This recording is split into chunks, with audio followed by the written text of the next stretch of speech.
টানা বৃষ্টিতে বিপর্যস্ত চীনের উত্তরাঞ্চলের 4 প্রদেশ। শুক্রবার থেকে ভারী বৃষ্টিপাতে জর্জরিত দেশটির বেইজিং, তিয়ানজিন, হেবেই ও ইনার মঙ্গোলিয়ার বাসিন্দারা। টানা বৃষ্টিতে পাহাড়ি ঢল ও নদীর পানি বেড়ে সৃষ্টি হয়েছে জলাবদ্ধতা, ফলে আটকা পড়েছেন এসব অঞ্চলের বহু মানুষ। আবহাওয়া বিভাগ জানিয়েছে এখন পর্যন্ত 70 মিলিমিটার পর্যন্ত বৃষ্টিপাত রেকর্ড করা হয়েছে। কর্তৃপক্ষের সংখ্যা এটি 170 মিলিমিটার পর্যন্ত বাড়তে পারে। এর পাশাপাশি চীনের উত্তর পূর্ব অঞ্চলে ঝড়ের পূর্বাভাসও দেওয়া হয়েছে। উপদ্রুত এলাকাগুলোয় জারি করা হয়েছে সতর্কতা।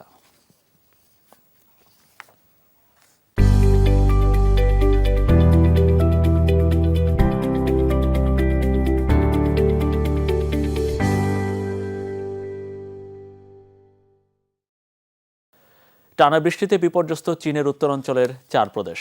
শুক্রবার থেকে ভারী বৃষ্টিপাতে জর্জরিত দেশটির বেইজিং, তিয়ানজিন, হেবেই ও ইনার মঙ্গোলিয়ার বাসিন্দারা।